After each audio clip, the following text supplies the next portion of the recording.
With the progress that has been achieved in the last 50 years, most patients with hemophilia who live in countries with developed economies now receive a quality of care that allows them to live near normal lives. This has been achieved with great effort, and it is important that it be recognized, sustained, and further improved. It's hard for me to talk about what life would be like without hemophilia. It's all I've ever known since I was diagnosed at a very young age. There's been a lot of hard times with hemophilia, but there's been a lot of benefits as well. I've had lots of opportunities to meet new friends, to get involved in my community, and work on other skills that I don't think I would have had the chance to without hemophilia, like empathy. I think my life would be really different if I did not have hemophilia. Leading a normal person's life is something that we all dream of, because obviously nobody wants to share the kind of pain and problems that we go through. Vaibhav and Paul are not alone. They are two of the approximately 400,000 people worldwide affected by hemophilia. Hemophilia A is a rare genetic disorder that impacts the ability of a person's blood to clot properly because the body does not produce enough of, or is missing, clotting factor 8.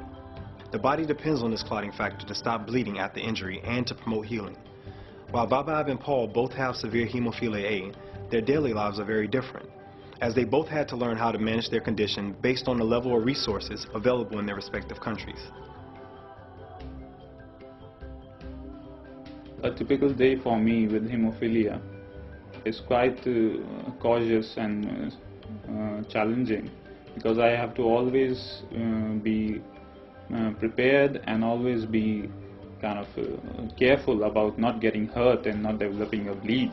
And you've got to go to an important class and you develop a bleed, and you've got to take painkillers and go along. When I came to know that Vaibhav is the hemophilia, we were not knowing anything about hemophilia, and we have to educate ourselves to help Vaibhav. We have got educated by Hemophilia Society and by the army doctors. And in school there are many problems Vaibhav had faced, because in first or second class children did not understand the position of my son. Gradually children understand the problem. Ever since I was a little child, I was not allowed to participate in a lot of activities that were physically tough or physically challenging, because there was always a risk of me developing a bleed or getting hurt. When Vaibhav was 15 years old, he was hospitalized for 4 months. I was working, I was teaching in school, and I left Vaibhav at the home, and I was very concerned because no one was at the home and he can remain alone.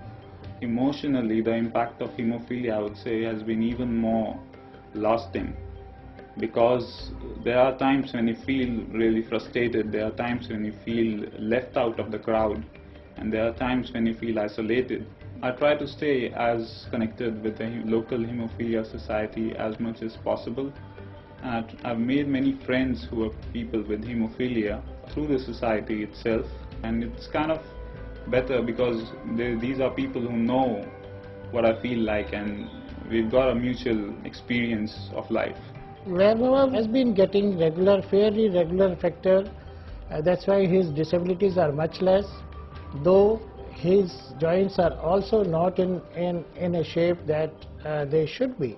He has synovitis in 3 major joints, and the muscles are pretty weak, so he still needs to work on this. I manage hemophilia by treatment with on-demand factor 8 infusion whenever I need it, and I visit my local comprehensive hemophilia treatment centers whenever needed.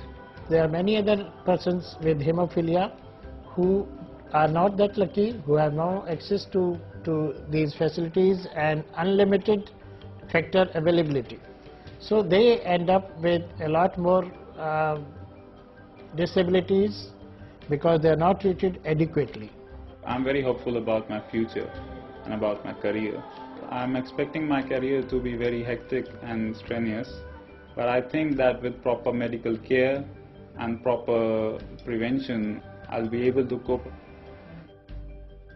As a person with hemophilia, it's important for me to do the things that I've learned at a young age, like taking my factor concentrate and knowing my limitations. Although hemophilia poses its challenges for me, I'm still able to lead a relatively normal life. When Paul was diagnosed, we were very frightened, and we went through typical stages of change and of receiving bad news. First we didn't believe it, then we wondered, we kind of fretted, why us, and we felt very sorry for ourselves, and then quickly moved into, this is it, what do we need to do, how can we learn and care for Paul as best we can so he will be safe and have a good quality of life. At first, when you're the caregiver and responsible for your children, it's pretty easy. You can protect them within their own home, you're there to constantly watch them. But then suddenly, you have to find a sitter so you can go to work. You have to then send your child off to go to school, and then you're dealing with other people, and so you have to do your very best to educate them, but not to scare them. I learned to do self-infusion probably at the age of 9 at camp. It gave me a lot of independence. That was the first step, kind of going from a boy to being an adult.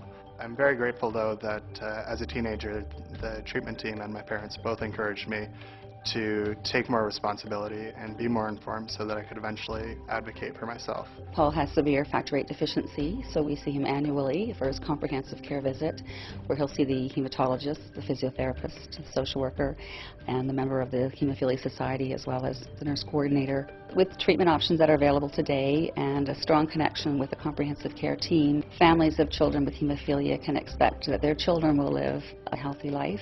Now, as I've grown into an adult, I realize the importance of my overall health to my hemophilia care as well. So doing things like exercising and eating properly have become more important to me. My goals for the future are to go back to school and do a master's degree or teacher's college. I hope to teach at the high school or university level one day. Hope to keep on working with the Hemophilia Society in some way, and eventually I want to start a family of my own. As we've seen with Vaibhav and Paul, thanks to advances in bleeding disorder care, including comprehensive care, clinical experience, and factor replacement therapies, people are living longer, more fulfilling lives than ever before. However, great disparities still exist, as most people with bleeding disorders do not have access to adequate care. When I was a little child, the kind of treatment available was nowhere close to what it is today. I really hope that the hemophilia community in India and around the world get proper access to proper comprehensive care and treatment so that they can manage their conditions better. To improve the standard of care, several issues need to be addressed. First, we need to develop and strengthen advocacy organizations that work to educate people with hemophilia, their care providers, and the broader community, and also allocate resources for training healthcare professionals in the management of this condition. It is equally important to engage with local governments so that they make hemophilia care a priority and then allocate adequate resources for clotting factor concentrates for therapy. The ultimate goal for people with bleeding disorders is to find a cure. In the meantime, we need to remain vigilant about ensuring we have a high quality of life, and not only where I'm from, but for everybody around the world. It is the central mission of the World Federation of Hemophilia to promote and sustain better diagnosis and comprehensive care for these people all over the world. We need to continue our efforts to provide treatment for all. Visit wfh.org/TFA series for more information on hemophilia and how you can help.